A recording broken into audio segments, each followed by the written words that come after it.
नमस्कार दोस्तों, मैं हूं राहुल और आप लोग सुन रहे हैं हॉरर स्टार की हिंदी कहानियां। आज की हमारी कहानी है एक खूनी हवेली की। चंदनगढ़ गांव में एक हवेली थी जिसे सब लोग खूनी हवेली के नाम से जानते थे। गांव में सबको पता था कि वहां भूतों का डेरा है, इसलिए वहां आसपास भी कोई नहीं आता जाता था। भेड़ बकरियां चराने वाले भी उसके पास से नहीं भटकते थे। जानवर भी दुबक के भाग जाते थे। इस हवेली में एक बहुत ही जालिम शिकारी रहता था। वो जानवरों का शिकार करते करते कभी इंसानों को भी मार देता। लोगों को जब ये बात पता चली तो सारे गांव वालों ने उसको मिलकर मौत के घाट उतार दिया। लेकिन बात यहाँ खत्म नहीं हुई। उस शिकारी की आत्मा उस हवेली में वापस आई और खुद की तस्वीर में जाकर छुप गई। जब उस शिकारी के हवेली के हिस्से मांगने वाले उसके रिश्तेदार वहां आए तो उस जालिम शिकारी की आत्मा ने सबको मौत के घाट उतारा और सबके कटे हुए सर को बाहर रास्ते पर फेंक दिया ताकि सब लोग समझ जाए कि शिकारी अब लौट आया है। इस बात को कई साल बीत गए।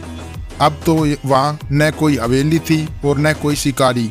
इतने साल बीत जाने के बाद सब कुछ तहस नहस हो गया था।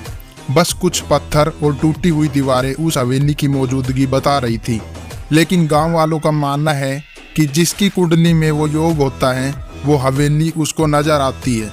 ये बात कहाँ तक सही थी ये तो वही लोग जानते थे।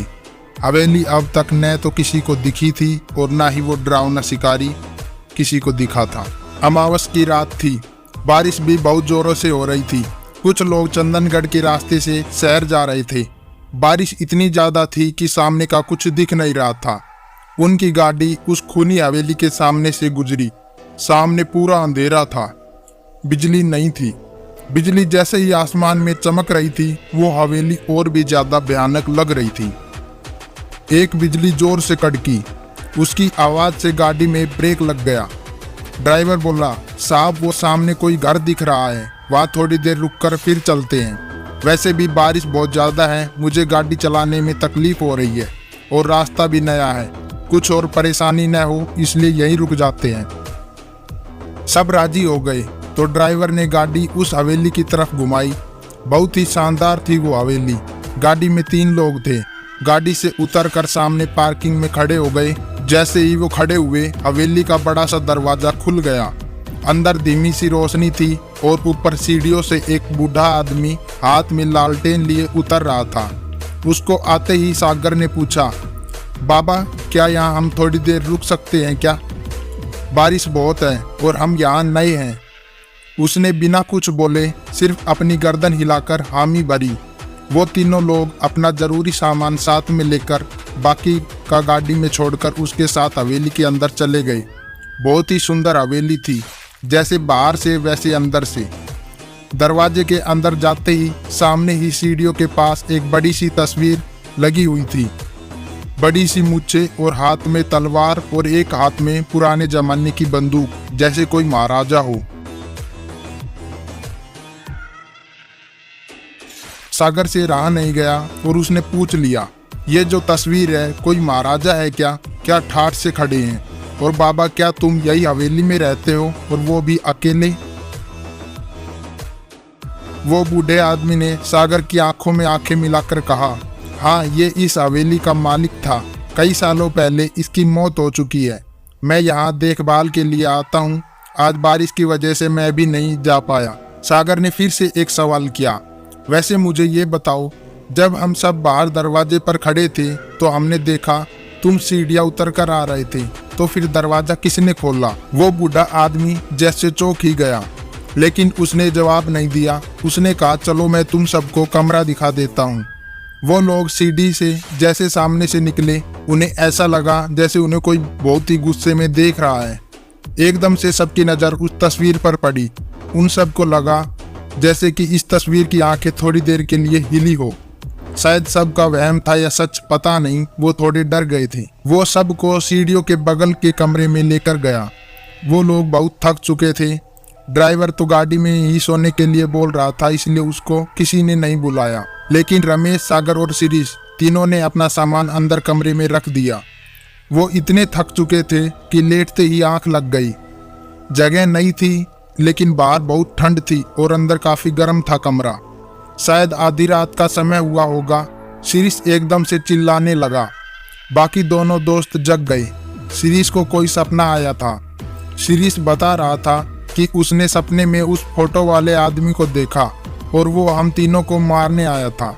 बाकी दोनों को ये मजाक लगा, इसलिए उन्होंने शिरीष को समझा के शांत किया। लेकिन फिर बाद में बिल्कुल वही सपना रमेश को भी आया और वही सपना सागर को भी आया। उसके बाद सब डर गए। इतना तो समझ आ गया था कि एक ही सपना सबको नहीं आ सकता, कुछ तो गड़बड़ है। बाहर निकलने के लिए आवाज लगाई तो उस बूढ़े ने दरवाजा बाहर से बंद किया था। लग रहा था कि सबको जानबूझ के फंसाया गया है। अब समझ नहीं आ रहा था कि आखिर क्या करे। डर के मारे सबको बड़ी जोरों की प्यास लग रही थी। साथ में पानी लाया था जो एक ही घूंट में खाली हो गया। खिड़की से बाहर आवाज लगाई लेकिन कोई जवाब नहीं आया। उनका ड्राइवर उनको सामने दिख रहा था लेकिन उसको उनकी आवाज जा नहीं रही थी। फिर शिरीष ने अपना मोबाइल उठाकर फोन करना चाहा तो नेटवर्क ही नहीं था। सब कुछ बहुत अजीब सा हो रहा था। अब उनके साथ आगे क्या होने वाला था ये कोई नहीं जानता था। वो लोग किसी बुरी जगह फंस चुके हैं, उन्हें यह बात समझ आ गई थी। पूरा एक दिन और रात बीत जाने के बाद उनके रूम का दरवाजा खुलता है। बाहर पूरा सन्नाटा फैला था। जो बूढ़ा उनको मिला था उसका भी कोई अता पता नहीं था। तीनों दोस्त पागलों की तरह सारी हवेली छानने लगे लेकिन बाहर जाने का कोई दरवाजा और न कोई खिड़की थी। सब लोग ऊपर चले गए। वहां से कूदने का सोचा लेकिन इतना ऊंचा था कि हिम्मत ही नहीं हो पाई। ये सब क्या हुआ यह सोच के वो आपस में झगड़ने लगे। बाद में सभी नीचे आ गए। सबको बहुत प्यास लगी थी। नल था लेकिन उसमें पानी नहीं आ रहा था। सब जगह देखा, न खाने को कुछ था और न ही पीने को पानी था। सब थक के एक जगह बैठ जाते हैं। क्या करें यही सोच के खुद पागलों जैसे बर्ताव करने लगते हैं। शाम होने लगती है और उस हवेली के अंदर एक शैतानी माहौल बनना चालू होता है। तभी तीनों दोस्त आपस में लड़ने लगते हैं। उनका रात का फेंका हुआ सड़ा हुआ खाना ढूंढकर खाने लगते हैं। रात बीत जाती है, सवेरा होता है। सवेरे सबको बहुत प्यास और भूख लगी होती है। सुबह फिर से सब लोग पानी को खोजते हैं लेकिन अचानक सागर का पैर सीढ़ियों से फिसल जाता है और उसका हाथ दीवार से टकरा के उसमें से खून निकलना चालू हो जाता है। खून देखते ही शिरीष और रमेश जैसे पागलों की तरह खून को चाटने लगते हैं।